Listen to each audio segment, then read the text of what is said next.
नमस्कार, मैं हूं खुशबू सिंह और आप सबका स्वागत है न्यूज़ टाइम मीडिया पे। और आप सब तो जानते ही हैं कि लोकसभा चुनाव में अब बहुत ज़्यादा वक्त नहीं रह गया है।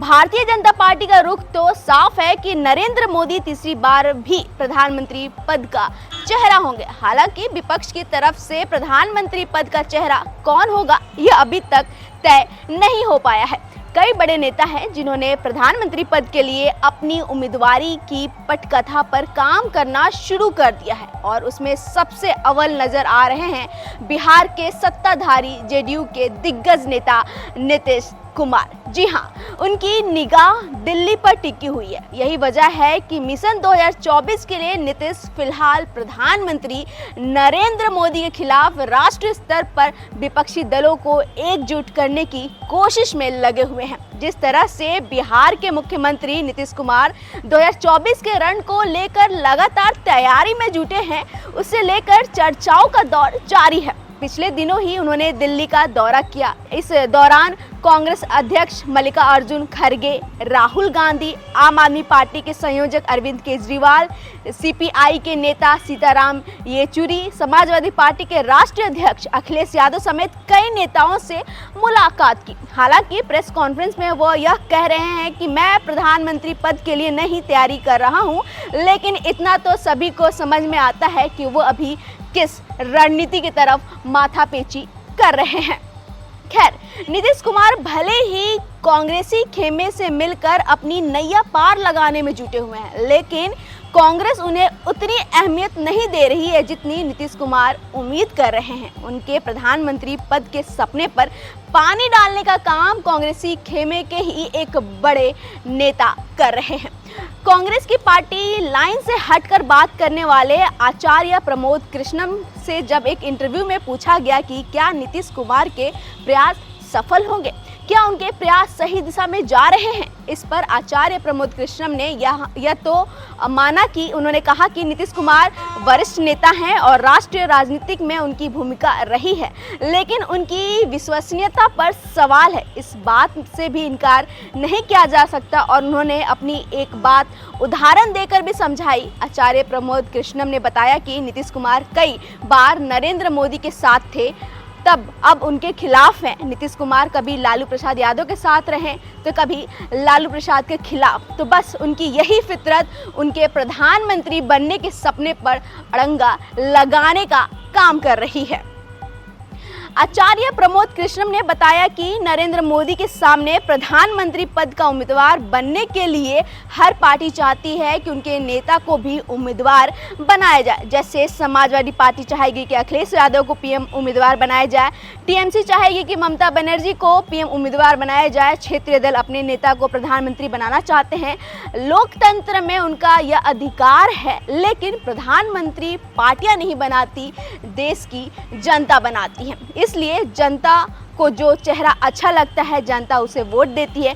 ऐसे में नीतीश कुमार की जो बात है, उनकी विश्वसनीयता पर सवाल है। वो छोटे नेता नहीं हैं, लेकिन उन पर लोगों को यकीन नहीं है। अगर ऐसा व्यक्ति प्रधानमंत्री उम्मीदवार बने जिसकी विश्वसनीयता पर सवाल हो, वो नरेंद्र मोदी जैसे ताकतवर नेता को शिकस्त आखिर कैसे देगा। बहरहाल, देश की एक बड़ी न्यूज़ एजेंसी ने प्रधानमंत्री पद को लेकर एक सर्वे भी किया है, जिसमें 90,000 लोगों ने हिस्सा लिया और इस सर्वे में जो कुछ निकलकर सामने आया वो नीतीश कुमार के हक में तो बिल्कुल नहीं है। इस सर्वे के जरिए पता चला है कि प्रधानमंत्री नरेंद्र मोदी लगातार पीएम पद के लिए लोगों की पहली पसंद बने हुए हैं। जी हाँ, 2024 में प्रधानमंत्री के सबसे मजबूत चेहरे को लेकर हुए सर्वे में 64% लोगों ने पीएम मोदी को सपोर्ट किया और इस सर्वे में दूसरे नंबर पर हैं राहुल गांधी। उन्हें 13% लोगों का समर्थन मिला है।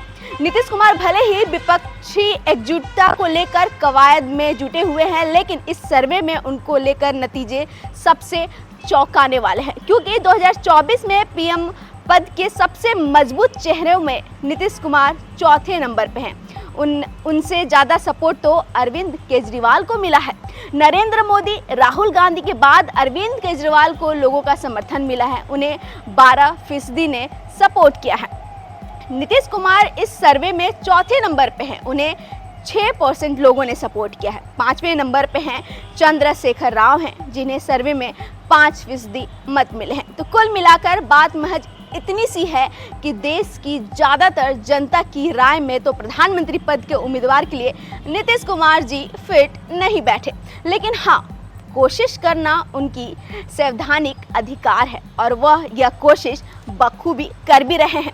दरअसल उन्होंने पासा फेंका था जातीय जनगणना का। नीतीश कुमार ने यह वो दांव चला जिसके सहारे शायद वो अपनी मंजिल तक पहुंच सकते थे, लेकिन पटना हाईकोर्ट ने उनके इस दांव को भी कुचल दिया। बिहार में जातीय जनगणना पर 3 जुलाई तक अंतरिम रोक लगा दी गई। इससे नीतीश कुमार की ओबीसी पॉलिटिक्स एक बड़े झटके के तौर पर देखा जा रहा है। नीतीश कुमार बिहार में जातीय जनगणना को लेकर लगातार मुखर रहे हैं और आखिरकार उन्होंने इसके आदेश जारी किए। इसे नीतीश की बड़ी राजनीतिक चाल के तौर पर देखा जा रहा था, लेकिन अब कोर्ट की तरफ से रोक लगाने का फैसला नीतीश का खेल कैसे बिगाड़ सकता है, आइए आपको पहले ये समझाते हैं। दरअसल नीतीश की पार्टी जेडीयू की राजनीति पिछले कई साल से जाति आधारित है, यानी पिछड़ी और अन्य जातियों के सहारे हर बार नीतीश कुमार सत्ता तक पहुंचे। नीतीश के अलावा आरजेडी और बाकी क्षेत्रीय दल भी इसी वोट बैंक के सहारे ही टिके हुए हैं। अब ऐसे में जातीय जनगणना के बाद राज्य में उनकी स्थिति मजबूत होगी। कई जातियों के आंकड़े सरकार के पास होंगे और वो उस हिसाब से वोट बैंक को टारगेट कर सकती है। जनगणना के आंकड़े आने के बाद बिहार सरकार ओबीसी के लिए आरक्षण बढ़ाने की मांग कर सकती है और आने वाले कई सालों तक इस मुद्दे को गर्म रखकर राजनीतिक रोटियां सेक सकती है। लेकिन अब जब जातीय जनगणना पर रोक लगा दी गई है तो नीतीश लगातार मोदी सरकार को घेर रहे हैं। इसके बाद उन्होंने खुद इस सर्वेक्षण को कराने का फैसला लिया और ये लगभग पूरा भी हो चुका है। अब अगर ये आंकड़े जारी हो जाते हैं तो केंद्र सरकार के सामने नीतीश एक बड़ी चुनौती खड़ी कर सकते हैं। नीतीश खुद कह चुके हैं कि वो इस सर्वेक्षण के आंकड़े केंद्र सरकार को भी सौंपेंगे और बिहार में जातीय स्थिति बताएंगे, यानी केंद्र सरकार पर आंकड़े जारी होने के बाद इस बात का दबाव होगा कि वो बिहार में पिछड़े और जातीय पिछड़े वर्ग के लिए योजनाएं बनाए। इसके लिए नीतीश, तेजस्वी समेत तमाम नेता सरकार को घेर रही है या फिर कहें घेरते रहेंगे। वहीं दूसरी तरफ अपने हकों की मांग के लिए ओबीसी आंदोलन भी खड़ा हो सकता है, यानी जातीय जनगणना को नीतीश और उनके साथी केंद्र के खिलाफ एक टूल की तरह इस्तेमाल कर सकते हैं। लेकिन ये काम इतना आसान नहीं है जितना सुनने में लग रहा है। लिहाजा आखिर में हम आपको बस इतना ही बता देते हैं कि नीतीश कुमार के लिए प्रधानमंत्री पद की कुर्सी पर बैठना एक बड़ी ही टेढ़ी खीर है। इसी बात के साथ आपसे हम विदा लेते हैं। ऐसे ही और अपडेट्स के लिए बने रहिए हमारे साथ और देखते रहिए न्यूज़ टाइम मीडिया।